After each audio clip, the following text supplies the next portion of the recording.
Alright बच्चों, रोज की तरह आज भी सबसे पहले डिस्कस करेंगे पिछले सेशन में दिए गए होमवर्क प्रॉब्लम्स। पिछले सेशन में मैंने एक होमवर्क प्रॉब्लम तो ये वाला दिया था आप लोगों को। ये प्रॉब्लम आर्किमिडीज प्रिंसिपल पर बेस्ड है। जल्दी से मैं एक बार प्रॉब्लम पहले समझा रहा हूं और उसके बाद में सोल्यूशन बताता हूं। तो एक क्यूबिकल बॉक्स है हमारे पास, यानी कि क्यूब शेप का बॉक्स हमने बनाया है और ये जो बॉक्स है वो आयरन की शीट से बनाया है। शीट्स ऑफ आयरन, लोहे की चादरों से बनाया है। लोहे की शीट्स को यूज करके इसको कंस्ट्रक्ट किया जा रहा है और जो लोहे की शीट्स है वो 1 मिलीमीटर इन थिकनेस, 1 मिलीमीटर मोटी लोहे की शीट्स को यूज करके हम ये क्यूबिकल बॉक्स बना रहे हैं। फाइंड क्या करना है आपको? फाइंड करना है कि ये जो हम बॉक्स बना रहे हैं, मैं एक डायग्राम बना के दिखाता हूं आपको। तो सपोज करो ये हमारा क्यूबिकल बॉक्स है, ऐसा कुछ दिखाई पड़ेगा, राइट? और ये 1 मिलीमीटर मोटी लोहे की शीट्स का बना है। तो 1 मिलीमीटर मोटी लोहे की शीट, तो इसके अंदर कुछ इस तरह से नजारा होगा। 1 मिलीमीटर मोटी लोहे की शीट्स ये यूज करके बनाया गया है, ऐसे।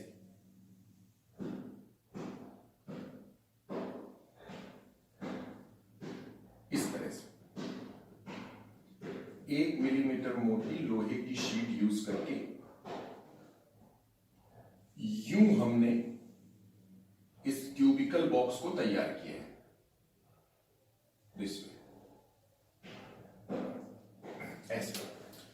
तो लोहे की शीट हमने इस्तेमाल की है और ये जो लोहे की शीट है ये 1 मिलीमीटर मोटी है। 1 mm इसकी थिकनेस है, 1 मिलीमीटर की थिकनेस लोहे की शीट्स की है और लोहे की शीट यूज करके हमने इस क्यूबिकल बॉक्स को बनाया है। 1 मिलीमीटर मोटी शीट है, 1 मिलीमीटर, और हमने ये क्यूबिकल बॉक्स 1 मिलीमीटर थिकनेस वाली लोहे की शीट से बनाया, जैसा आप डायग्राम में देख रहे हो। अब क्यूबिकल शेप है इसका, तो क्यूब की सभी साइड्स बराबर होती हैं, ये तो आप जानते ही हो। तो हमें फाइंड करना है एक्सटर्नल एज। तो जैसा कि डायग्राम में देख रहे हो कि बाहर वाला जो साइड लेंथ है वो थोड़ा ज्यादा है और अंदर वाली जो साइड लेंथ है वो थोड़ी कम है, क्योंकि शीट की थिकनेस लेस हो जाएगी जब आप अंदर वाले स्ट्रक्चर की साइड लेंथ देखोगे। तो ये जो बाहर वाला साइड लेंथ है क्यूब का, ये थोड़ा सा ज्यादा है और हमें यही एक्सटर्नल एज को फाइंड करने का टास्क दिया गया है। तो हम मान लेते हैं कि जो एक्सटर्नल एज है वो है ए। एक्सटर्नल एज हमें फाइंड करना है, तो हमने एक्सटर्नल एज को मान लिया। क्या मान लिया? ए मान लिया। तो अगर एक्सटर्नल एज ए है तो आई होप कि हर कोई समझ सकता है कि जो इंटरनल एज होगी वो होगी a-2। ये तो कोई मुश्किल चीज नहीं है, ये तो सभी को समझ में आ ही जाएगा, क्योंकि 1 मिलीमीटर इधर से कम हो गया और 1 मिलीमीटर दूसरी तरफ से कम हो गया। तो अगर हम एक्सटर्नल साइड लेंथ को a कहते हैं तो जो इंटरनल साइड लेंथ है वो a-2 होगी। और जो आयरन हमने यूज किया है वो आयरन सिर्फ इस जगह पर है जहां पे मैं शेडेड कर रहा हूं। आयरन केवल यहां पर है।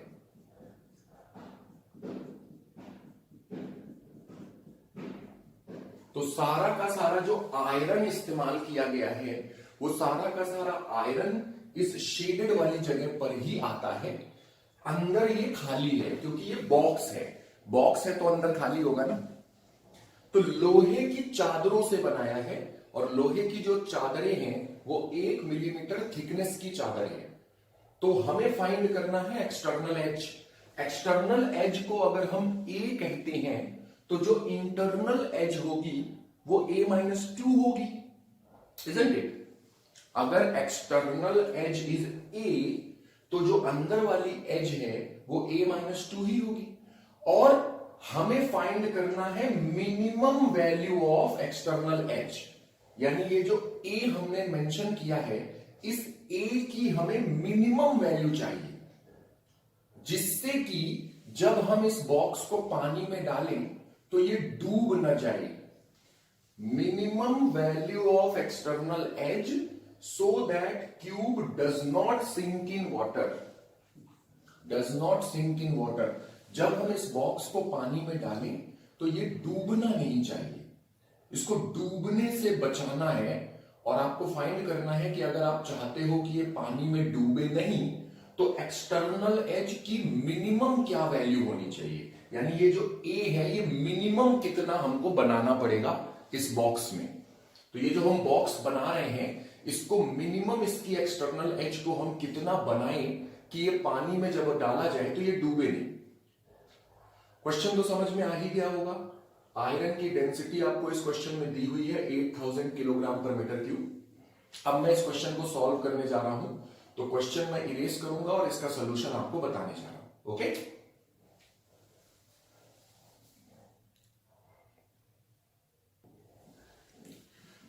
चलिए क्वेश्चन को सॉल्व करते हैं। तो let us understand the solution of this problem. आराम से समझना। देखो हमसे पूछा गया है मिनिमम एज, तो ये जो हमारा क्यूब है इस क्यूब की मिनिमम एक्सटर्नल एज बतानी है। क्योंकि मिनिमम बतानी है तो हम ऐसा मानते हैं कि जब हमने इसको पानी में डाला तो ये डूबने से जस्ट बच गया, डूबने से जस्ट बच गया। जब हमने इसको पानी में डाला है तो ये डूबने से जस्ट बचता है, क्योंकि हमें मिनिमम एक्सटर्नल एज चाहिए, मिनिमम चाहिए। तो पानी में रखा, ये डूब सकता था लेकिन डूबने से जस्ट बच गया। यानी कि जब हमने इस क्यूब को पानी में रखा तो जो पानी है वो करीब करीब इसकी अपर सरफेस को टच होने लगा, ऐसे पानी की जो लेवल था। तो ये जो क्यूब है ये ऑलमोस्ट पूरा पानी में चला गया है, डूबने से जस्ट बच रहा है। अच्छा, ऐसा क्यों मान रहे हैं कि डूबने से जस्ट बच रहा है? क्योंकि क्वेश्चन ने कहा है कि मिनिमम ए की वैल्यू चाहिए, मिनिमम एक्सटर्नल एज चाहिए। तो क्योंकि मिनिमम निकाल रहे हैं तो जब मिनिमम एज का बॉक्स बनाओगे आप, तो मिनिमम एज का मतलब पानी में डाला तो डूबने से जस्ट बचा। अगर थोड़ा और बड़ा बनाओगे तो बिल्कुल क्लियर ये तैरेगा, लेकिन हमने मिनिमम एज वाला बॉक्स बना रहे हैं तो यानी कि पानी में डालने पर ये पानी में डूबने से जस्ट बच पाया है। तो जब हमने पानी में डाला है तो जो पानी है वो इसकी अपर सरफेस के बिल्कुल बराबर हो गया है। अब मैं आपसे वही सवाल पूछूंगा जो हर बार इस टाइप के क्वेश्चन देते समय मैं आपसे पूछता हूं, ये बॉक्स डूब गया कि तैर रहा है?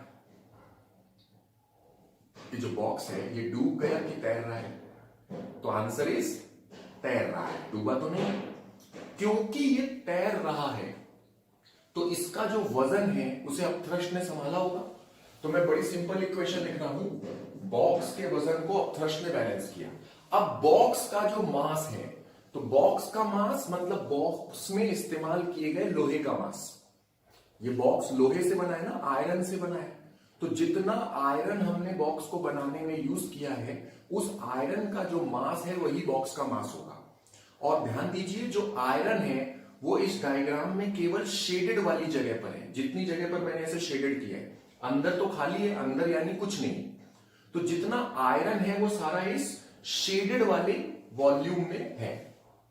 तो ये जो शेडेड वाला वॉल्यूम है उसको मैं लिख रहा हूं, शेडेड वाला वॉल्यूम मतलब बॉक्स में इस्तेमाल किए गए आयरन का वॉल्यूम। आई होप कि हर कोई समझ सकता है। आउटर जो क्यूब है उसका वॉल्यूम, क्यूब का वॉल्यूम ये फॉर्मूला होता है एज का होल क्यूब, ये क्यूब के वॉल्यूम का फॉर्मूला है।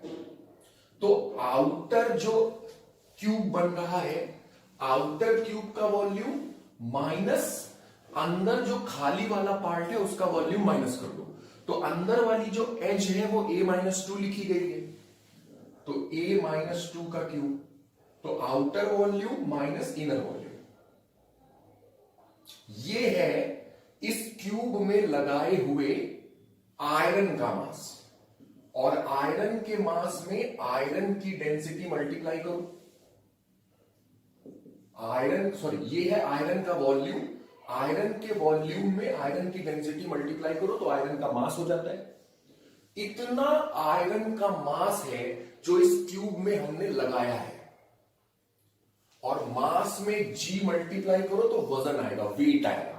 तो इतना आयरन का वेट है जो इस क्यूब को बनाने में इस्तेमाल किया गया है, ठीक है। और ये जो वेट है आयरन का वेट यानी कि क्यूब का वेट, इसको अपथ्रस्ट संभालेगा।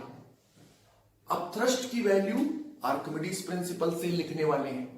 तो आपको आर्किमिडीज प्रिंसिपल तो समझ में आ ही गया है, हम लोग बहुत सारे क्वेश्चन में यूज कर चुके हैं आर्किमिडीज प्रिंसिपल को। आर्किमिडीज प्रिंसिपल कहता है कि जितना पानी डिस्प्लेस हो गया है उसके वजन के बराबर अपथ्रस्ट होता है। अब पानी कितना डिस्प्लेस हुआ है डायग्राम में देखो, ये डायग्राम आपके सामने है, इसको देखिए। जब तक ये क्यूब हमने पानी में नहीं डाला था तब तक ये सब जगह पानी था, ये पूरा यहां पे सब जगह पर पानी था। लेकिन जब हमने क्यूब को डाला तो ये जो बाहर वाला ये आउटर वॉल्यूम है, ये जो आउटर वॉल्यूम है, इस जगह से पानी हट गया, यहां पर ये क्यूब आ गया है। तो पानी जो है वो इस जगह से हट गया है, हट गया मतलब डिस्प्लेस हो गया। तो पहले सब जगह पानी था, जब हमने क्यूब डाला तो इस जगह से पानी चला गया है। तो पानी जो डिस्प्लेस हो गया है उस पानी का वॉल्यूम है क्यूब का ये आउटर वाला वॉल्यूम। आउटर वॉल्यूम के बराबर पानी डिस्प्लेस हुआ है and outer volume is a cube.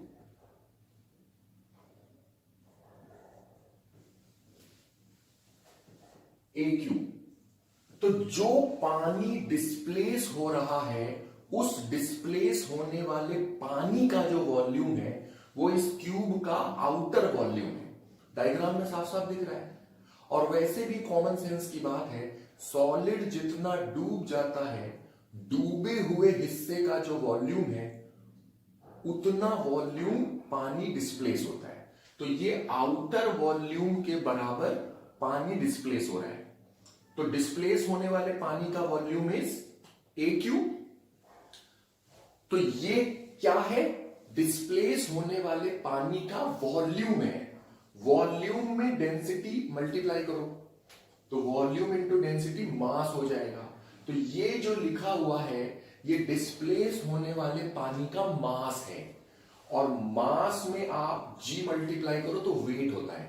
तो डिस्प्लेस होने वाले पानी का ये वेट है, और आर्किमिडीज प्रिंसिपल कहता है जो पानी डिस्प्लेस होगा उसके वजन के बराबर अपथ्रस्ट होता है। साफ साफ नजर आ रहा है, जी से जी कैंसिल हो रहा है। आयरन की डेंसिटी क्वेश्चन में दी है तो उसको मैं सब्स्टिट्यूट कर रहा हूं।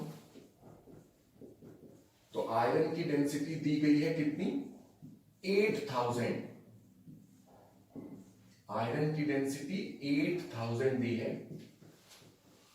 ए क्यूब। वाटर की डेंसिटी आपको याद होनी चाहिए 1000, और डेंसिटी की यूनिट लेफ्ट हैंड साइड और राइट हैंड साइड में हमने सेम यूनिट लिया है, तो यूनिट्स कट जाने वाली है, इसलिए यूनिट का कोई फर्क नहीं पड़ता। जो यूनिट डेंसिटी की लेफ्ट हैंड साइड में रखना है same unit right hand side में रखना है।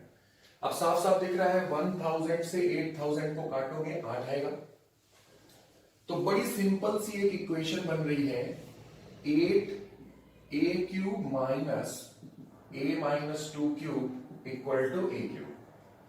एक इक्वेशन है और एक ही अननोन है। इस इक्वेशन को देखो, यहां पे सिर्फ एक अननोन है ए। तो इक्वेशन हमारे पास एक है और अननोन भी एक है। तो अगर एक इक्वेशन है और एक ही अननोन है तो इक्वेशन को सॉल्व करेंगे, अननोन की वैल्यू तो 100% आएगी। अब सवाल ये उठता है कि क्या आप लोग इस इक्वेशन को सॉल्व कर पाओगे?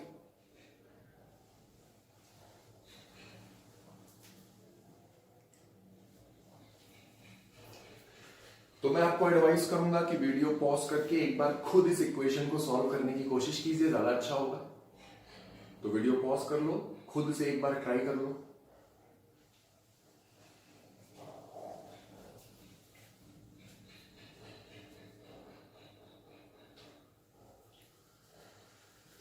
चलिए अब मैं सॉल्व करने जा रहा हूं इस इक्वेशन को।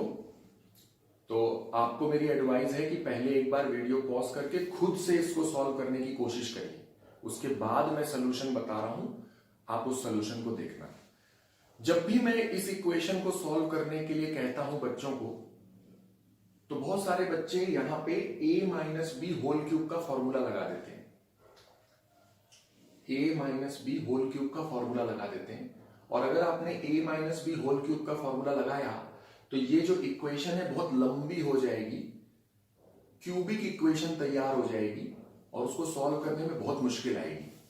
तो बहुत सारे बच्चों ने हो सकता है इस तरह से किया हो, a minus B whole cube का फॉर्मूला लगाया और फॉर्मूला लगाने के बाद सॉल्व करने की कोशिश की। तो जब हम ऐसा करते हैं कि हम a minus B whole cube का फॉर्मूला लगाएंगे तो जब फॉर्मूला लगेगा तो ये एक्सपैंड हो जाएगा, तो इक्वेशन काफी लंबी हो जाती है। ये वाली जो इक्वेशन है लंबी हो जाएगी और क्यूबिक इक्वेशन एक मिलेगी आपको जिसको सॉल्व करने में आपको काफी तकलीफ होने वाली है। कुछ बच्चे ऐसा भी करते हैं, a minus B whole cube का फॉर्मूला नहीं लगाते हैं, वो a cube minus B cube का फॉर्मूला लगाते हैं। तो a cube minus B cube formula लगाने से भी इक्वेशन लंबी हो जाती है और प्रॉब्लम आती है सॉल्व करने में। मैं बहुत सिंपल तरीका आपको सॉल्व करके दिखाता हूं। ब्रैकेट ओपन कर देते हैं, तो 8a cube minus 8 into a minus 2 cube equal to a cube. Bracket को ओपन कर दिया, 8 ब्रैकेट के अंदर मल्टीप्लाई हो गया, उधर वाले a क्यूब को लेफ्ट हैंड साइड पे ले आते हैं, तो 8a क्यूब और उधर से a क्यूब माइनस हो जाएगा, तो 8 में से 1 माइनस होगा, you will get 7a cube. और ये जो माइनस वाला टर्म है इसको राइट हैंड साइड पे ले जाते हैं, राइट। अब दोनों साइड में क्यूब रूट लेते हैं, क्यूब रूट लेते हैं, तो a क्यूब है, जब आप क्यूब रूट लोगे तो a हो जाएगा, क्यूब रूट लोगे तो यह ऑलरेडी एक क्यूब है और आपने क्यूब रूट किया तो a हो जाएगा।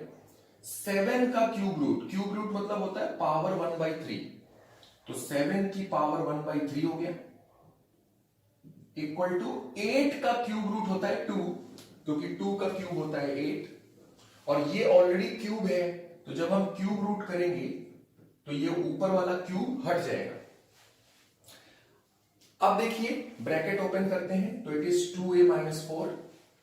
ये जो 4 है इसको लेफ्ट हैंड साइड पे ले आते हैं, पॉजिटिव हो जाएगा, ये माइनस था लेफ्ट हैंड साइड पे पॉजिटिव हो गया, और ये वाले टर्म को राइट हैंड साइड पे ले जाते हैं, तो राइट हैंड साइड पे a कॉमन हो जाएगा, a कॉमन हो जाएगा, 2 पहले से ही राइट हैंड साइड पर है और ये वाला टर्म उधर गया तो माइनस हो गया, तो -7 पावर 1/3 a, और यहां से a की वैल्यू आ जाती है, कितनी आती है, 4 डिवाइडेड बाय 2 माइनस 7 पावर 1/3। ये ब्रैकेट वाले टर्म को डिवाइड कर दिया, क्रॉस मल्टीप्लाई कर दिया, और ये जो a की वैल्यू है बच्चों ये मिलीमीटर्स में है, मिलीमीटर्स में है, क्योंकि आपने ये जो 2 माइनस किया है ये 2 मिलीमीटर्स में माइनस किया है, तो अगर ये 2 मिलीमीटर में है तो ये a भी मिलीमीटर में होगा, मिलीमीटर से मिलीमीटर को ही माइनस किया जा सकता है, तो ये 2 मिलीमीटर है तो ये a की वैल्यू भी मिलीमीटर में ही है। तो जब हमने सॉल्व करके ये a की वैल्यू निकाली तो ये जो a की वैल्यू आई है ये मिलीमीटर्स में आएगी, तो this is the final answer. अब जिन बच्चों को क्यूब रूट निकालना आता है वो 7 का क्यूब रूट निकाल के इसको डेसिमल्स में चेंज कर सकते हैं आंसर को, मैं यहीं पर छोड़ दे रहा हूं। तो जो बच्चे क्यूब रूट निकालना जानते हैं, 7 का क्यूब रूट कैसे होगा जिन्होंने सीखा है, तो वो लोग 7 का क्यूब रूट फाइंड करके यहां पे सब्स्टिट्यूट करके सॉल्व कर सकते हैं। जिन बच्चों को क्यूब रूट निकालना अच्छे से नहीं आता है उनको मैथमेटिक्स में सिखाया जाएगा, जब सिखाया जाएगा तब आप क्यूब रूट करने लगोगे। और अभी फिलहाल अगर आपको क्यूब रूट निकालना नहीं आता है तो आप कैलकुलेटर की हेल्प से इसको डेसिमल्स में कन्वर्ट कर सकते हो, फिलहाल कैलकुलेटर की हेल्प से कर सकते हो अगर क्यूब रूट निकालना नहीं आता है, लेकिन मैथ्स में सीखना है आपको कि ये क्यूब रूट कैसे निकाला जाता है। फिलहाल मैं क्यूब रूट का डिस्कशन नहीं करूंगा, मैं फिजिक्स का टीचर हूं, तो मैं आंसर को यहीं पर छोड़ रहा हूं। तो जो होमवर्क प्रॉब्लम मैंने आपको दिया था ये उस होमवर्क प्रॉब्लम का राइट आंसर है। जिन बच्चों ने होमवर्क सॉल्व किया है वो अपने सोल्यूशन को मेरे सोल्यूशन से मैच कर लो, देख लो कि आपसे कहीं कोई गलती तो नहीं हो रही है। अगर कहीं कोई गलती हुई हो मेक श्योर कि वो गलती आप दोबारा ना करें। वीडियो पॉज करके फेयर कॉपी पे अच्छी राइटिंग में सॉल्यूशन को नोट कर लीजिए, अच्छा सा डायग्राम बना लेना। फेयर कॉपी पे जब आप नोट करेंगे कोशिश करना नकल ना करें, बिना देखे नोट करोगे तो ज्यादा समझ में आएगा, ज्यादा समय तक आपको याद भी रहेगा। तो फेयर कॉपी पे पूरे सॉल्यूशन को नोट करो। फिर मैं ऐसा ही आर्किमिडीज प्रिंसिपल पर बेस्ड एक और प्रॉब्लम आज देता हूं, एक बार फिर से वो आपके लिए होमवर्क होगा। पहले ये वाला सॉल्यूशन जल्दी से नोट करो सारे बच्चे।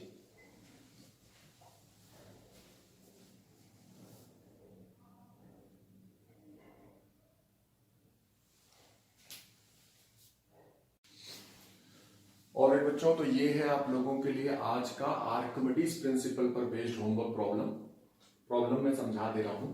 एक सिलेंडर है, सिलिंड्रिकल ऑब्जेक्ट है, उसका जो डायामीटर है वो 10 सेंटीमीटर है, हाइट 20 सेंटीमीटर है।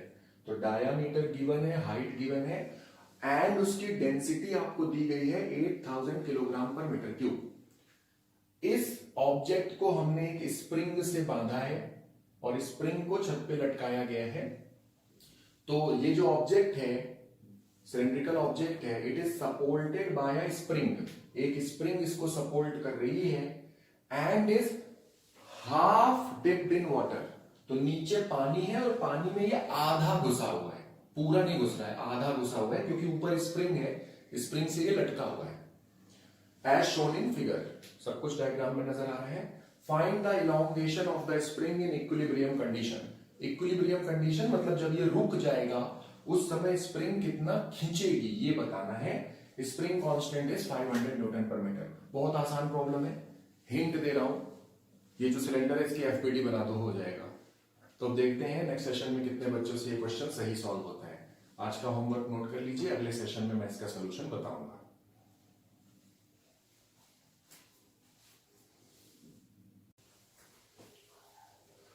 ऑलराइट, पिछले सेशन में मैंने आपको बर्नौलीज थ्योरम पर बेस्ड ये वाला प्रॉब्लम होमवर्क करने के लिए दिया था। तो आई होप कि आप लोगों ने ये वाला प्रॉब्लम सॉल्व किया होगा। अब मैं इसका सोल्यूशन बता रहा हूं। जिन बच्चों ने होमवर्क सॉल्व किया है वो अपने सोल्यूशन को मेरे सोल्यूशन से मैच करवाओ, देख पता चलेगा कि कितने बच्चों से सही हो पाया है। बहुत आसान प्रॉब्लम है। प्रॉब्लम में एक बार जल्दी से दोबारा समझा रहा हूं। एक हॉरिजॉन्टल पाइपलाइन है, तो पाइपलाइन है, हॉरिजॉन्टल है, तो हॉरिजॉन्टल है पाइपलाइन, तो पानी इसमें से जब फ्लो करेगा तो हॉरिजॉन्टल फ्लो करेगा। और मैंने आपको सिखाया है कि जब हॉरिजॉन्टल फ्लो होता है किसी भी फ्लूइड का, जब हॉरिजॉन्टल फ्लो करवाते हैं तो बर्नौली थ्योरम में जो तीसरा टर्म होता है पोटेंशियल एनर्जी वाला टर्म, वो हट जाता है। तो बर्नौली थ्योरम में केवल दो ही टर्म रह जाते हैं हॉरिजॉन्टल फ्लो के दौरान। तो यहां भी जो पानी फ्लो कर रहा है वो हॉरिजॉन्टल ही फ्लो कर रहा है। तो horizontal pipeline carries water in streamline flow. पानी का स्ट्रीमलाइन फ्लो इस पाइपलाइन में हम करवाते हैं। At a point along the pipe, इस पाइप के अलोंग हम एक जगह पर जाते हैं where cross sectional area is 10 centimetre square. तो एक जगह पर हम जाते हैं और यहां पे cross sectional area 10 centimetre square है, इसको मैं लिख रहा हूं A1। इस लोकेशन पर वाटर वेलोसिटी इज 1 मीटर पर सेकेंड। तो 10 सेंटीमीटर स्क्वायर जहां पर एरिया है वहां पर पानी की वेलोसिटी 1 मीटर पर सेकेंड है and the pressure is 2000 pascal. तो यहां पर जो प्रेशर है, इस प्रेशर को मैं P1 लिख रहा हूं, प्रेशर 2000 पास्कल है। आपको पता लगाना है what is the pressure of water where cross sectional area is 5 centimetre square. तो एक दूसरी जगह इसी पाइपलाइन में, ये जो हमारी पाइपलाइन है, इसी पाइपलाइन में एक दूसरी लोकेशन पर हम जा रहे हैं और दूसरी लोकेशन वहां पर है जहां एरिया 5 है। तो इस एरिया को मैं A2 लिख दे रहा हूं। एरिया 5 सेंटीमीटर स्क्वायर वाले लोकेशन पर पानी का जो प्रेशर है वो कितना होगा, तो ये जो P2 है ये फाइंड करना है। We have to find this P2। Okay, problem तो समझ में आ ही गया होगा सारे बच्चों को। अब मैं ये सॉल्व करके आपको प्रॉब्लम दिखाता हूं। कुछ बातें मैं प्रॉब्लम सॉल्व करने से पहले आपको समझाना चाहता हूं, सॉल्व करने के बाद तो दिख ही जाएगा। पहले, सबसे पहले मैं समझाना चाहता हूं, मैंने आपको बताया था पिछले सेशन में कि फ्लूइड मैकेनिक्स में जब लिक्विड का फ्लो होता है तो लिक्विड के फ्लो से रिलेटेड आपने आज तक सिर्फ 2 फॉर्मूले सीखे हैं। लिक्विड के फ्लो से रिलेटेड 2 ही फॉर्मूले आपने पढ़े हैं। Equation of continuity, Bernoulli theorem, केवल दो, equation of continuity, Bernoulli theorem. यानी कोई भी सवाल मैं दूंगा होना तो बेटा इन्हीं दोनों से है, क्योंकि जब तीसरा कोई फॉर्मूला है ही नहीं तो लगेगा कैसे, लगने तो इन्हीं दो में से कोई एक फॉर्मूला है, एक या दोनों एक साथ लगने। इक्वेशन ऑफ कंटिन्यूटी पढ़ाते समय मैंने सिखाया था कि अगर एरिया कम होगा पाइप का तो स्पीड बढ़ेगी। तो देखो बेटा पहले एरिया था 10, बाद में एरिया है 5, तो जहां एरिया 5 है मतलब एरिया कम है वहां स्पीड बढ़ जाएगी। तो पीछे वाली स्पीड बेटा मैंने 1 लिखी है v1, जब दूसरी तरफ जाएंगे तो एरिया कम है तो स्पीड बढ़ गई होगी। और एक और बात, एरिया आधा हो गया है, पहले 10 था फिर 5 हो गया, एरिया आधा हो गया तो स्पीड डबल हो जाएगी। तो पहले 1 थी यहां पर आके 2 हो गई, स्पीड डबल हो जाएगी, एक चीज। दूसरी चीज मैंने एक बात और सिखाई है, हॉरिजॉन्टल फ्लो हो रहा है, तो हॉरिजॉन्टल फ्लो में जब स्पीड बढ़ती है तो प्रेशर कम होता है, याद ही होगा ये बात, बहुत बार बता चुका हूं। तो देखो ये वाली जगह पर स्पीड बढ़ गई है तो ये जो प्रेशर है ये कम हो गया होगा, यानी पहले जो प्रेशर है वो 2000 पास्कल था इस वाले लोकेशन पर, दूसरे जो आगे वाला लोकेशन है वहां स्पीड है ज्यादा, स्पीड है ज्यादा तो प्रेशर होना चाहिए कम, मतलब ये जो P2 की वैल्यू आएगी वो 2000 पास्कल से तो कम ही आएगी। तो जिन बच्चों ने आंसर निकाला है देख लो कि 2000 पास्कल से कम आंसर आना चाहिए, क्योंकि प्रेशर कम होगा, स्पीड बढ़ रही है। अब मैं प्रॉब्लम को प्रॉपरली सॉल्व करके दिखाता हूं। ये तो जितनी बातें मैंने बताई है ये सॉल्यूशन से पहले ही हम सोच पा रहे हैं कि प्रेशर कम होगा, स्पीड बढ़ेगी, इतनी बातें तो हम पहले ही सोच रहे हैं। अब एक्चुअल वैल्यू मैं फाइंड करूंगा कि ये जो P2 प्रेशर है इसकी एक्चुअल वैल्यू कितनी है। तो उसके लिए मैं क्वेश्चन इरेज करने जा रहा हूं।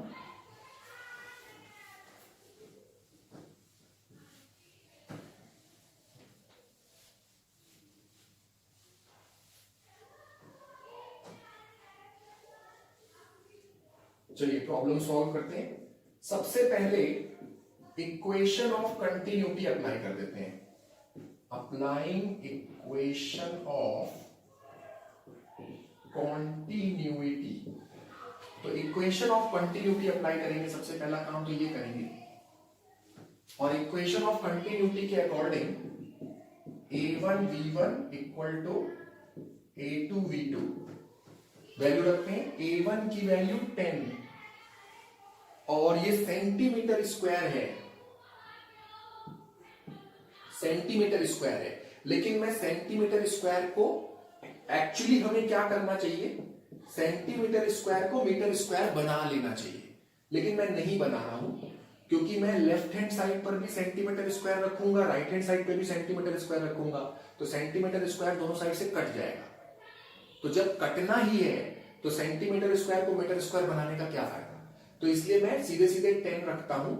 और v1 की वैल्यू है 1, तो 10 into 1 equal to a2, a2 मतलब दूसरी साइड वाला एरिया है 5 और v2 इज हमें फाइंड करना है बेसिकली, वो तो हम पहले ही समझ गए हैं कि इधर स्पीड 1 है, उधर एरिया आधा है तो स्पीड डबल होगी। तो मैंने डायग्राम में तो ऑलरेडी लिख दिया है 2 मीटर पर सेकेंड, लेकिन वो यहां से कैलकुलेट होकर मिलेगा आपको। तो v2 की वैल्यू मिल जाती है 5 से 10 को काटो, दिस विल बी 2, तो v2 इज 2 मीटर पर सेकेंड। पहली चीज तो हमने इक्वेशन ऑफ कंटिन्यूटी रखा थी। मैं आपको फिर याद दिलाता हूं, लिक्विड के फ्लो के लिए 2 ही फॉर्मूले होते हैं, equation of continuity, Bernoulli theorem. तीसरा फॉर्मूला होता ही नहीं, तो जब 2 ही फॉर्मूले हैं तो हर सवाल इन्हीं दोनों से होगा, चाहे कोई भी मैं क्वेश्चन दूं होना इन्हीं दोनों से है। तो इक्वेशन ऑफ कंटिन्यूटी लगाई, v2 की वैल्यू आ गई। अब बर्नौली थ्योरम लगाते हैं, लेकिन हॉरिजॉन्टल फ्लो हो रहा है तो बर्नौली थ्योरम को हॉरिजॉन्टल फ्लो के लिए लगा रहे हैं। तो for horizontal flow, for horizontal flow, तो जब हॉरिजॉन्टल फ्लो होता है तो बर्नौली थ्योरम में केवल 2 ही टर्म होते हैं। तो मैं इस एंड और उस एंड पर लगाऊंगा P1 plus half rho V1 square equal to P2 plus half rho V2 square. Bernoulli theorem लगाई। P1 की वैल्यू दी है 2000 पास्कल, P1 की वैल्यू 2000, हाफ रो डेंसिटी, किसकी डेंसिटी? लिक्विड की। तो यहां फिलहाल क्वेश्चन में पानी बोला गया है, तो पानी की डेंसिटी 1000 होती है। V1 की वैल्यू है 1, सिंपल वैल्यू रखा जा रहा है, half rho V1 square equal to P2। P2 हमें फाइंड करना है, तो P2 को P2 लिखा रहने देते हैं, प्लस हाफ रो, पानी की डेंसिटी 1000 एमकेएस सिस्टम में 1000 kilogram per metre cube. MKS system नहीं रखना पड़ेगा क्योंकि प्रेशर को पास्कल रख रहे हो, पास्कल एमकेएस सिस्टम की यूनिट है, तो यहां भी सब कुछ एमकेएस सिस्टम में ही होना चाहिए। तो स्पीड मीटर पर सेकेंड यूनिट में होनी चाहिए, मीटर पर सेकेंड में ही रख रहे हैं। V2 की वैल्यू है 2, तो कितना हो गया ये 2000 प्लस 1000 बाई 2 करोगे 500 मिलेगा। It is equal to P2 plus 2 का स्क्वायर 4 में 2 डिवाइड किया 2, तो ये 2000 हो गया। देख रहे हो 2000 कट गया, सो P2 की वैल्यू मिल गई 500 पास्कल।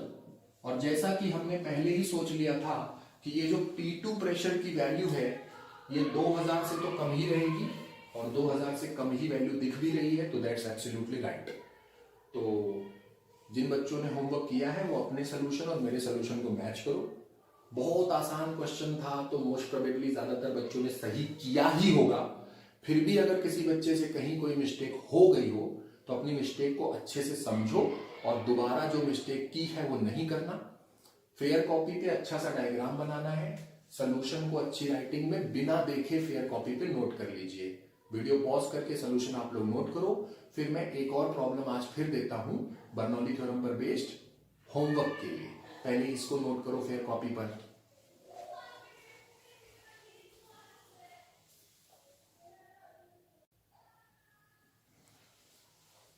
ऑलराइट बच्चों, ये है आप लोगों के लिए आज का बर्नौलीज थ्योरम पर बेस्ड होमवर्क प्रॉब्लम। तो जैसा प्रॉब्लम हमने अभी सॉल्व किया है ये लगभग वैसा ही प्रॉब्लम है, कोई खास इसमें चेंज नहीं है। एक पाइप है और वो जो पाइप है उसका जो शेप है वो थोड़ा सा कोनिकल शेप है, कोन जैसा है, और इस पाइप के अंदर से ग्लिसरीन फ्लो कर रहा है। ग्लिसरीन एक लिक्विड होता है, ठीक है, केमिस्ट्री में उसको ग्लिसरॉल कहते हैं। तो इस पाइप के अंदर से ग्लिसरीन फ्लो करके जा रहा है। ग्लिसरीन की डेंसिटी है 1.25 into 10 power 3 kilogram per metre cube. आपको इसके दोनों साइड का रेडियस दिया है, 0.1 मीटर एक तरफ का रेडियस है और 0.4 मीटर दूसरी तरफ का रेडियस है। तो जैसे ये पाइप का आपको मैंने डायग्राम दिखाया है, इसमें एक तरफ आप देख रहे हो रेडियस ज्यादा है, ज्यादा वाला रेडियस 0.4 है, तो इसको मैं R1 लिख दे रहा हूं। दूसरी तरफ रेडियस कम है R2। पहले सिंबल्स में करना, मतलब रेडियस को R1 R2 लेकर फिर फाइनल आंसर बनाना, उसके बाद लास्ट में R1 की वैल्यू 0.4 R2 की वैल्यू 0.1 रख के फिर सॉल्व करके फाइनल आंसर निकालोगे। मैं सिर्फ सिंबल्स में ही आपको आंसर दूंगा, कैलकुलेशन करना आप लोगों का काम है। तो ग्लिसरीन फ्लो होके जा रहा है। क्वेश्चन में दिया है pressure difference across its length is 10 newton per metre square. तो जो प्रेशर का डिफरेंस है वो दिया हुआ है, राइट। तो प्रेशर का डिफरेंस हमें दे दिया है कि इसकी जो लंबाई है, लंबाई मतलब इसके जो दोनों एंड्स हैं, दोनों एंड्स के बीच में जो प्रेशर का डिफरेंस है वो 10 न्यूटन पर मीटर स्क्वायर है। अब इतना तो आपको समझ में आने लगा होगा कि ये जो पतला वाला रेडियस है, जहां पे रेडियस कम है यानी जहां पे एरिया ऑफ क्रॉस सेक्शन कम है वहां स्पीड बढ़ जाती है। तो जब ग्लिसरीन फ्लो करेगा तो इस तरफ ग्लिसरीन की स्पीड ज्यादा होगी, और ये हॉरिजॉन्टल फ्लो हो रहा है, तो स्पीड ज्यादा होगी तो प्रेशर हो जाएगा कम, अकॉर्डिंग टू बर्नौलीज थ्योरम। तो इधर वाली साइड में हाई प्रेशर है, इधर वाली साइड में लो प्रेशर है। प्रेशर का डिफरेंस आपको दिया जा रहा है, फाइंड करना है रेट ऑफ फ्लो। अब रेट ऑफ फ्लो क्या होता है ये मैं बता चुका हूं, ठीक है। तो देखते हैं कितने बच्चे कर पाते हो इस क्वेश्चन को। Calculate rate of flow of glycerine of density 1.25 into 10 power 3 kilogram per metre cube through a conical section of a pipe. तो ये पाइप का कोनिकल टाइप का सेक्शन है और इस सेक्शन में से रेट ऑफ फ्लो पूछा जा रहा है। Having radii of its ends 0.1 metre and 0.4 metre, pressure difference across length is 10 newton per metre square. Symbols में सॉल्व करेंगे, उसके बाद सिंबल की वैल्यू रख के फाइनल आंसर निकालेंगे। इधर वाला रेडियस R1 है, उधर वाला रेडियस R2 है। आप मान लेना कि इधर से जो ग्लिसरीन एंटर हो रहा है उसकी वेलोसिटी v1 है, उधर से बाहर आ रहा है वेलोसिटी v2 है, यहां पे प्रेशर P1 है, उधर प्रेशर P2 है। तो सिंबल्स में पहले फाइंड कर लेना, फिर सिंबल्स की वैल्यू रख के सॉल्व करके फाइनल आंसर निकाल देना। तो रेट ऑफ फ्लो फाइंड करना है। अगले सेशन में मैं सोल्यूशन बताऊंगा, तब मैच कर लेना कितने बच्चे सही कर पाते हैं। तो आज इसको नोट कर लो, ये आज का होमवर्क है।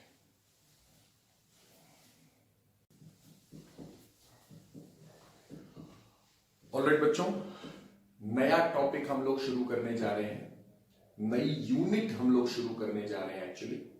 और जो ये यूनिट हम शुरू कर रहे हैं, इस यूनिट का नाम है हीट। तो नाम से ही पता चल रहा है, अब हम लोग हीट के बारे में सीखेंगे। हमने पहले सॉलिड्स के बारे में सीखा है, एफबीडी वगैरह बनाना सीखा, स्प्रिंग के बारे में सीखा, पुली के बारे में सीखा। तो जो कुछ पहले शुरुआत में हमने सीखा वो सॉलिड्स से रिलेटेड था। फिर हमने फ्लूइड मैकेनिक्स को सीखा, लिक्विड्स से रिलेटेड बातें सीखी। अब हम हीट यूनिट शुरू करेंगे, और नाम से ही पता चल रहा है अब हम थोड़ा हीट के बारे में, हीट की फिजिक्स को सीखेंगे। तो जो गर्मी है, जो ऊष्मा है, वो उसके रूल्स क्या हैं, जो हीट है वो किस तरह से गवर्न होती है, किन रूल्स को फॉलो करती है, उसके बारे में अब हम लोग सीखना शुरू करेंगे। तो ये जो नई यूनिट हम शुरू कर रहे हैं हीट, इस यूनिट के अंदर जो पहला टॉपिक हम ले रहे हैं वो है कैलोरीमेट्री। तो आप लोग यूनिट का नाम लिख लो हीट, और पहले टॉपिक का नाम है, हेडिंग डाल दो कैलोरीमेट्री। ठीक है, अब मैं आपको समझाना शुरू करता हूं। छोटा सा टॉपिक है ये कैलोरीमेट्री, बहुत बड़ा टॉपिक नहीं है, छोटा सा टॉपिक है। छोटे छोटे कई सारे टॉपिक्स हैं यहां पर जिनको हम जल्दी जल्दी कवर करेंगे। तो सबसे पहले तो मैं आपको एक बहुत कमाल की बात बताता हूं, आप सुनोगे तो हैरान हो जाओगे। जब भी हम किसी चीज को हीट देते हैं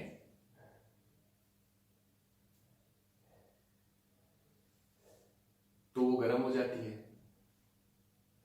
है ना? कितने कमाल की बात। हाँ, तो इसी बारे में हम लोग बात करेंगे सबसे पहले कि कितनी हीट देने से मटेरियल कितने डिग्री गर्म होता है, कितना टेम्परेचर उसका बढ़ेगा अगर हम उसे हीट देंगे। तो सबसे पहला क्वेश्चन तो यही है ना कि हीट देने से मटेरियल गर्म होता है, तो कितनी हीट से कितना गर्म होता है। ठीक है, तो ये जो कैलोरीमेट्री टॉपिक हम स्टडी कर रहे हैं, इस टॉपिक में हम सबसे पहले इसी चीज को डिस्कस करने जा रहे हैं कि जब हम हीट देते हैं मटेरियल को, तो कितनी हीट देने से मटेरियल कितना गर्म हो जाता है। राइट? तो पहला हमारा डिस्कशन इस बात को लेकर होगा कि जब हम मटेरियल को हीट देते हैं तो हीट देने से मटेरियल कितना गर्म होता है। तो जो हीट है उसका सिंबल हम लोग लेते हैं कैपिटल क्यू। क्यू लिखो या डेल्टा क्यू लिखो। तो अगर आप हीट दे रहे हो तो आपने जो हीट दी है उसका सिंबल आप क्यू लिखो, और आप कहोगे कि हमने क्यू हीट मटेरियल को दी है, या हम लोग उसका डेल्टा क्यू सिंबल लेते हैं। डेल्टा मतलब होता है चेंज, तो जो हमने हीट दी है उतनी हीट मटेरियल में चेंज हुई है। राइट? तो आप क्यू लिखो या डेल्टा क्यू लिखो, एक ही बात है। तो अगर हमने डेल्टा क्यू हीट किसी सब्सटेंस को दी है और हीट देने से उसका जो टेम्परेचर है वो डेल्टा टी बढ़ रहा है, कितनी हीट दी है? डेल्टा क्यू हीट हमने दी है, और डेल्टा क्यू हीट देने के कारण मटेरियल का जो टेम्परेचर है वो डेल्टा टी अगर बढ़ रहा है, तो इन दोनों के बीच में जो रिलेशन होता है वो ये होता है।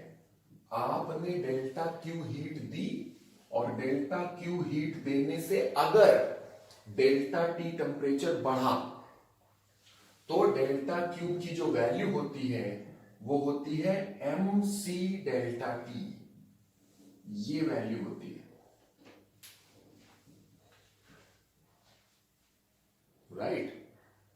ये स्ट्रेट फॉरवर्ड फॉर्मूला होता है और ये फॉर्मूला बेसिकली हमें ये बताता है कि जब हम हीट देते हैं और हीट देने के कारण जब टेम्परेचर बढ़ता है तो कितनी हीट से टेम्परेचर कितना बढ़ जाएगा।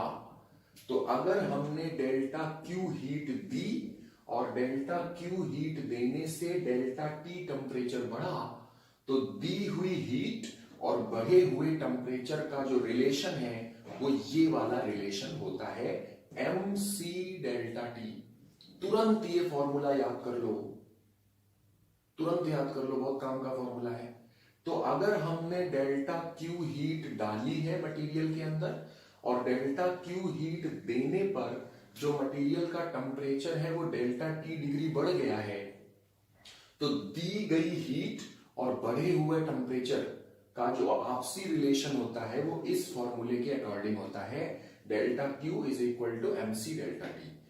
एम जो है वो सब्सटेंस का मास है, एम तो आप जानते ही हो मास है, और ये जो सी दिख रहा है, सी एक कांस्टेंट है जिसे हम उस मटेरियल की स्पेसिफिक हीट या इसका दूसरा नाम है स्पेसिफिक हीट कैपेसिटी। तो ये जो C नजर आ रहा है फॉर्मूले में, ये C एक कांस्टेंट वैल्यू है और इस कांस्टेंट का नाम है स्पेसिफिक हीट और specific heat capacity of the material. इस पे ध्यान दो, ये मटेरियल की प्रॉपर्टी है। तो स्पेसिफिक हीट और specific heat capacity of the material of that substance. तो जो सब्सटेंस का मटेरियल है, जिस मटेरियल से वो सब्सटेंस बनाया गया है, उस मटेरियल की स्पेसिफिक हीट कहते हैं। तो ये जो C है ये उस मटेरियल की स्पेसिफिक हीट है। स्पेसिफिक हीट बोला जाए या इसका दूसरा नाम होता है स्पेसिफिक हीट कैपेसिटी। तो ये जो कांस्टेंट है C, ये कांस्टेंट उस मटेरियल की स्पेसिफिक हीट या स्पेसिफिक हीट कैपेसिटी कहलाता है जिस मटेरियल से हमारा सब्सटेंस बनाया जा रहा है। तो ध्यान से समझना, जो स्पेसिफिक हीट है जिसका ये सिंबल C यहां पे फॉर्मूले में लिखा हुआ है, स्पेसिफिक हीट किसी बॉडी की नहीं होती है, स्पेसिफिक हीट मटेरियल की होती है, किसी बॉडी की नहीं होती है। स्पेसिफिक हीट मटेरियल की होती है। फॉर एग्जाम्पल, मान लो कि एक लोहे की बॉल है, लोहे की बॉल है, तो ये जो बॉल है ये लोहे से बनी है। तो हम कभी ऐसे नहीं कहेंगे कि स्पेसिफिक हीट ऑफ बॉल, ऐसे नहीं कहेंगे। क्या कहेंगे? स्पेसिफिक हीट ऑफ आयरन, ऐसा कहा जाएगा। ये मटेरियल की प्रॉपर्टी होती है। तो बॉल की नहीं, आयरन की स्पेसिफिक हीट होती है। तो this is property of material. तो फॉर्मूले में ये जो C दिख रहा है, पहली चीज कि ये C एक कांस्टेंट है, और दूसरी चीज इस कांस्टेंट को हम कहते क्या है? स्पेसिफिक हीट, या इसका दूसरा नाम specific heat capacity of the material of that substance. ये मटेरियल की प्रॉपर्टी होता है, ठीक है। तो heat given to a substance, अगर एक सब्सटेंस को हम हीट देते हैं, और हीट का सिंबल डेल्टा क्यू है, everybody knows. Heat given to a substance delta Q is related to the change in its temperature delta T. जो हमने हीट दिया है उस हीट का change in temperature delta T से जो रिलेशन होता है, that relation is according to the following relation, ठीक है। तो heat given to substance delta Q is related to change in its temperature delta T according to following relation. तो दी गई हीट और बढ़े हुए टेम्परेचर का जो रिलेशन है वो ये है। तो ये याद रखना है, ये formula delta Q equal to MC delta T. M is the mass of the substance and C, ये जो फॉर्मूले में सी है, is a constant which is called specific heat और specific heat capacity of the material of that substance. तो ये जो constant है, इस कांस्टेंट को स्पेसिफिक हीट या specific heat capacity of material कहा जाता है। मटेरियल की स्पेसिफिक हीट कैपेसिटी कहा जाता है। तो ये जो स्पेसिफिक हीट है, ये किसी बॉडी की नहीं होती है। जैसे बॉल है तो बॉल की नहीं कहेंगे, आयरन की कहे। अगर ये बॉल आयरन से बनी है, अगर ये बॉल गोल्ड की बनी है तो गोल्ड की स्पेसिफिक हीट कहा जाएगा, बॉल की नहीं कहा जाएगा। मेरे हाथ में ये पेन है तो हम ऐसे नहीं बोलेंगे कि स्पेसिफिक हीट ऑफ पेन, हम क्या बोलेंगे, स्पेसिफिक हीट ऑफ प्लास्टिक, ऐसा बोला जाएगा। तो मटेरियल की प्रॉपर्टी होती है जिसे हम लोग स्पेसिफिक हीट यहां पे कह रहे हैं। तो अब हम लोग इस स्पेसिफिक हीट के बारे में थोड़ा और समझने जा रहे हैं। सबसे पहले तो स्पेसिफिक हीट की डेफिनेशन समझने जा रहे हैं। तो बच्चों, आज मैं आपको यह सिखाऊंगा कि फिजिक्स में जो डेफिनेशन होती है, वो डेफिनेशन को हम लोग रट्टे नहीं मारते हैं। फिजिक्स में डेफिनेशंस को हम लोग रट्टे नहीं लगाते हैं, डेफिनेशन को हम लोग बना लेते हैं।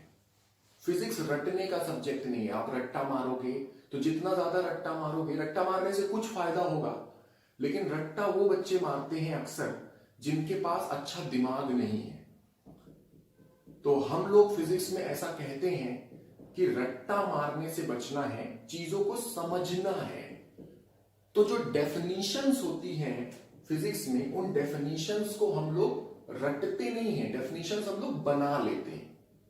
आज मैं आपको सिखाने जा रहा हूं कि डेफिनेशन को बनाया कैसे जाता है। तो बच्चों ध्यान से समझना, मैं डेफिनेशन कैसे बनाते हैं ये सिखा रहा हूं। अगर आपने एक बार सीख लिया तो जिंदगी भर आपको डेफिनेशंस याद नहीं करनी पड़ेगी। मैं सिखा रहा हूं डेफिनेशन कैसे बनाते हैं, सीख लो। उसके बाद जितनी भी डेफिनेशंस हैं खुद से बना के लिख देना। तो डेफिनेशंस को हम लोग रट्टे नहीं लगाते हैं, डेफिनेशन हम लोग बना लेते हैं फिजिक्स में। चलिए सीखते हैं डेफिनेशन को कैसे बनाया जाता है। सबसे पहले जिसकी डेफिनेशन बना रहे हैं, फॉर्मूले से उसकी वैल्यू निकालते हैं। जैसे हम लोग अभी किसकी डेफिनेशन बना रहे हैं, स्पेसिफिक हीट की। तो स्पेसिफिक हीट ये है C। तो फॉर्मूला जो आपके सामने है वहां इसकी वैल्यू निकाली जाती है। तो फॉर्मूले से वैल्यू निकालते हैं, C इक्वल टू क्या वैल्यू आएगी, delta Q upon M delta T, ये वैल्यू आएगी। तो जिसकी डेफिनेशन बनानी है, सबसे पहले फॉर्मूले से उसकी वैल्यू निकालते हैं। और ये स्मॉल c सिंबल है बेटा इसका। तो जिसकी डेफिनेशन बनानी है, सबसे पहले फॉर्मूले से उसकी वैल्यू निकालते हैं।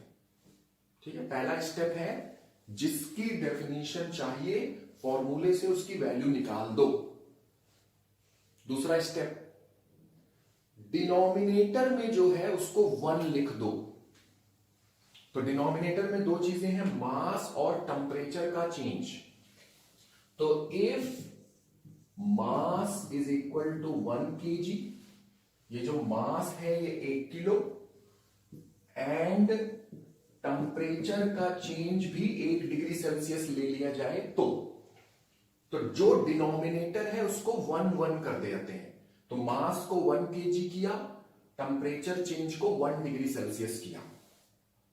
तो अगर हम मास 1 किलोग्राम ले लें, टेम्परेचर चेंज 1 डिग्री सेल्सियस ले लें, तो ये भी मास की वैल्यू 1 हो गई, टेम्परेचर चेंज 1 हो गया। तो ये जो C है इसकी वैल्यू डेल्टा Q के बराबर हो जाएगी, राइट।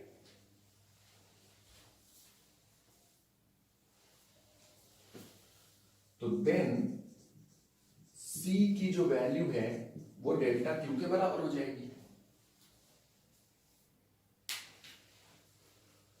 तो अब ध्यान से सुनो, C की वैल्यू डेल्टा Q के बराबर हो गई, मतलब स्पेसिफिक हीट क्या होती है,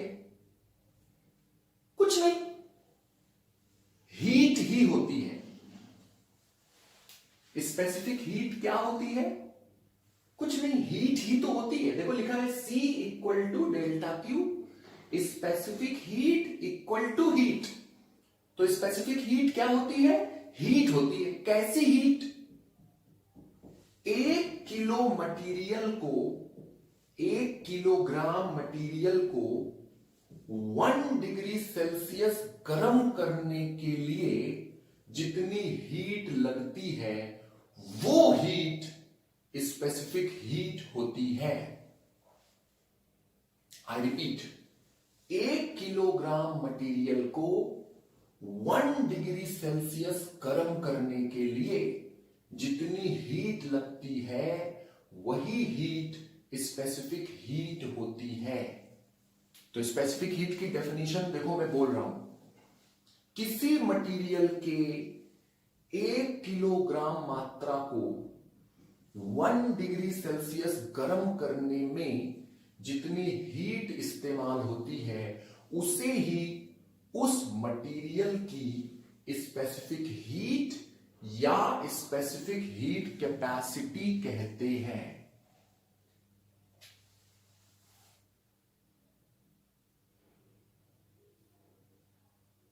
Isn't it? डेफिनेशन बन गई। इस तरह से डेफिनेशन बनाते हैं।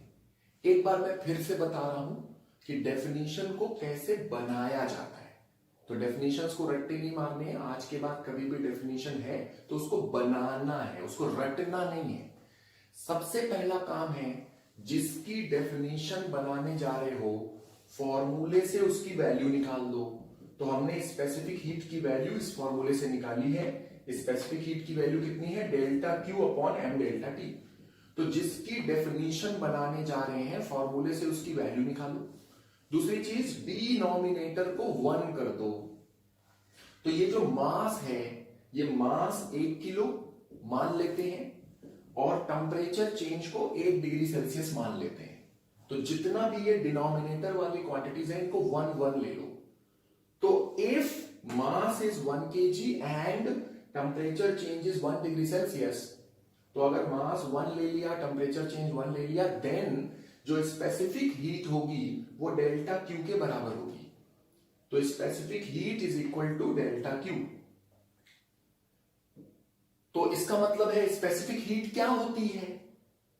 कुछ नहीं, हीट के बराबर होती है। देखो लिखा है specific heat C equal to heat delta Q, C equal to delta Q. Specific heat is equal to heat. तो स्पेसिफिक हीट क्या होती है? कुछ नहीं, हीट होती है। कैसी हीट होती है? 1 किलोग्राम मटेरियल को 1 डिग्री सेल्सियस गर्म कर देने वाली जो हीट है उसे स्पेसिफिक हीट कहते हैं। तो डेफिनेशन क्या है स्पेसिफिक हीट की? किसी मटेरियल के 1 किलोग्राम मात्रा को 1 डिग्री सेल्सियस गर्म करने के लिए जितनी हीट की जरूरत होती है उसे ही उस मटेरियल की स्पेसिफिक हीट या फिर स्पेसिफिक हीट कैपेसिटी कहा जाता है। तो डेफिनेशन को बना लेते हैं। इंग्लिश में कैसे बोलेंगे? इंग्लिश में डेफिनेशन ऐसे बोलेंगे, amount of heat required to raise the temperature of 1 kilogram of a substance by 1 degree Celsius is called the specific heat or specific heat capacity of the material of that substance। Hindi में ऐसे कहा जाएगा, किसी material के 1 kilogram मात्रा को 1 degree Celsius गर्म करने में जितनी हीट यूज होती है उसे उस मटेरियल की स्पेसिफिक हीट या स्पेसिफिक हीट कैपेसिटी कहते हैं। और इंग्लिश में बोलेंगे, amount of heat required to raise the temperature of 1 kilogram mass of a material by 1 degree Celsius is called specific heat or specific heat capacity of that material। तो physics में definitions को रटते नहीं मारते हैं, definition को बना लेते हैं। आज के बाद कभी भी डेफिनेशन पूछी जाए तो उसको रटना नहीं है, बना लेना है। डेफिनेशन कैसे बनाते हैं मैंने अभी समझाया, एक बार फिर बता रहा हूं। सबसे पहले जिसकी डेफिनेशन बनानी है फॉर्मूले से उसकी वैल्यू ले लो। फॉर्मूले से जिसकी डेफिनेशन बनाने जा रहे हो उसकी वैल्यू निकाल दो। फिर डिनोमिनेटर को 1 सेट कर दो, और जैसे ही डिनोमिनेटर को 1 सेट करोगे डेफिनेशन बन जाएगी। तो बेटा ये जो लिखा हुआ है, ये जो 2 लाइनें लिखी हुई हैं, यही 2 लाइनें एक्चुअली स्पेसिफिक हीट की डेफिनेशन है। किसी मटेरियल की 1 किलोग्राम मात्रा को 1 डिग्री सेल्सियस गर्म करने के लिए जितनी हीट यूज करनी पड़ेगी उसे उस मटेरियल की स्पेसिफिक हीट और स्पेसिफिक हीट कैपेसिटी कहते हैं। इंग्लिश में amount of heat required to raise the temperature of 1 kilogram of a material by 1 degree Celsius is called specific heat or specific heat capacity of that material। ठीक है, तो अब मैं जो definition मैं अभी बोल रहा था, जो डेफिनेशन मैंने अभी बनाई है, उसी डेफिनेशन को लिखने जा रहा हूं, लेकिन मेरे पास बोर्ड पे स्पेस नहीं बचा है, तो आप लोग यूनिट का नाम लिखो हीट, पहले टॉपिक का नाम लिखो कैलोरीमेट्री, जितना मैंने बोर्ड पे लिखा है उतना फेयर कॉपी पे अच्छी राइटिंग में नोट करो, फॉर्मूला तुरंत याद कर लो, और डेफिनेशन बनाना जो मैंने सिखाया है उसको ध्यान रखना। तो फेयर कॉपी पे इतनी चीज नोट करो, फिर मैं इसको इरेज करके स्पेसिफिक हीट की डेफिनेशन जो मैंने अभी बोली है वही लिखवाऊंगा। पहले इतना नोट करो जल्दी।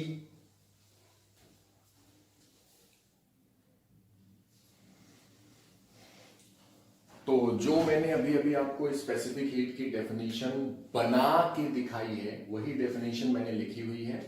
Therefore amount of heat required to raise the temperature of 1 kilogram of a substance, किसी सब्सटेंस के 1 किलोग्राम का जो टेम्परेचर है by 1 degree Celsius, 1 degree Celsius temperature बढ़ाने के लिए जितनी अमाउंट ऑफ हीट रिक्वायर्ड है is called the specific heat और specific heat capacity of the material of that substance.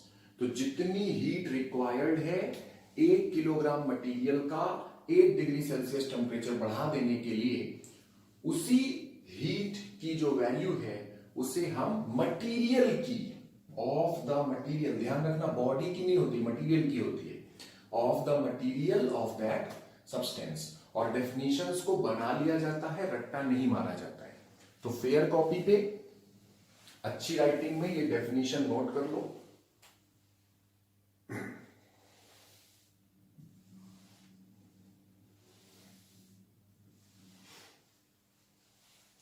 Fair copy पे डेफिनेशन को नोट कर लो, और डेफिनेशन को जैसे मैंने बनाना आपको अभी भी समझाया है, तो आज के बाद कभी डेफिनेशन पूछी जाएगी तो उसको आप बना सकते हो, रट्टा मारने की जरूरत नहीं होगी। ठीक है, एक चीज और देखो, ये डेल्टा क्यू हीट है, राइट? ये जो डेल्टा क्यू है ये हीट है। हीट एक स्केलर क्वांटिटी होती है, मास भी स्केलर क्वांटिटी होता है, और टेम्परेचर का चेंज भी स्केलर क्वांटिटी होता है। Temperature is a scalar quantity. तो जब हीट स्केलर है, मास स्केलर है, टेम्परेचर चेंज स्केलर है, जब ये तीनों स्केलर हैं तो ये भी स्केलर ही होगा, क्योंकि स्केलर्स को आपस में मल्टीप्लाई डिवाइड करो तो आंसर स्केलर ही आएगा फिर तो ये जो स्पेसिफिक हीट क्वांटिटी है ये एक स्केलर क्वांटिटी होती है, क्योंकि ये तीनों ही स्केलर है तो ये भी स्केलर ही होगा फिर तो स्पेसिफिक हीट एक स्केलर क्वांटिटी होती है, मतलब इसमें कोई डायरेक्शन जैसी बात नहीं होती। और इसकी यूनिट क्या होगी?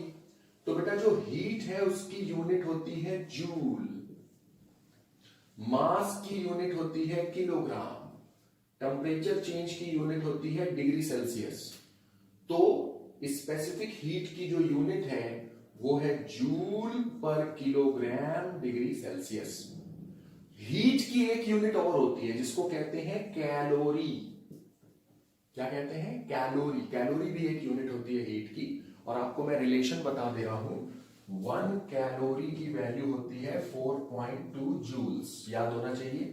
1 कैलोरी 4.2 जूल होता है। तो जो स्पेसिफिक हीट है उसकी यूनिट को आप कैलोरी के टर्म्स में भी लिख सकते हो, कैलोरी पर किलोग्राम डिग्री सेल्सियस। वैसे फिजिक्स में हम लोग एमकेएस सिस्टम में चलते हैं, तो सारे क्वेश्चंस फिक्स होता है फिजिक्स में एमकेएस सिस्टम में ही चलते हैं। तो मतलब हीट की यूनिट को जूल लेंगे, कैलोरी लेना अवॉइड करते हैं। ठीक है, जूल लेकर हम क्वेश्चंस में कैलकुलेशंस को करते हैं। ठीक है, तो अगर कभी कैलोरी दिया है तो आप उसको इस रिलेशन से जूल में कन्वर्ट करा सकते हो। फिलहाल आपको मालूम होना चाहिए कि जो हीट है उसकी यूनिट एमकेएस सिस्टम में तो जूल ही होती है, वही वर्क वाली, एनर्जी वाली। Heat is a energy, right, तो एनर्जी की यूनिट जूल होती है। तो एमकेएस सिस्टम में तो जूल यूनिट ही रहती है, लेकिन हीट की एक और यूनिट है जिसको हम लोग इस्तेमाल करते हैं कई बार, उस यूनिट को कैलोरी कहते हैं, और 1 कैलोरी 4.2 जूल के बराबर होता है। तो दो बातें मैंने आपको स्पेसिफिक हीट के बारे में और बताई हैं। पहली तो मैंने ये समझाया है कि स्पेसिफिक हीट एक स्केलर क्वांटिटी होता है, और दूसरा मैंने ये समझाया इसकी जो यूनिट है एमकेएस सिस्टम में जूल पर किलोग्राम डिग्री सेल्सियस लिखा जाता है, जूल पर किलोग्राम डिग्री सेल्सियस। सिंपल है, हीट की यूनिट रखो, मास की यूनिट रखो, टेम्परेचर चेंज की यूनिट रखो, तो स्पेसिफिक हीट की यूनिट बन जाएगी। तो अभी जो मैंने ये स्पेसिफिक हीट के बारे में दो बातें और बताई, पहली बात कि ये स्केलर क्वांटिटी है, दूसरी बात इसकी यूनिट मैंने अभी आपको बताई है। ऐसी ही और भी बातें मैं आपको बताऊंगा इस स्पेसिफिक हीट के बारे में, लेकिन अगले सेशन में। तो आज के सेशन को हम लोग यहीं खत्म करते हैं। That's all for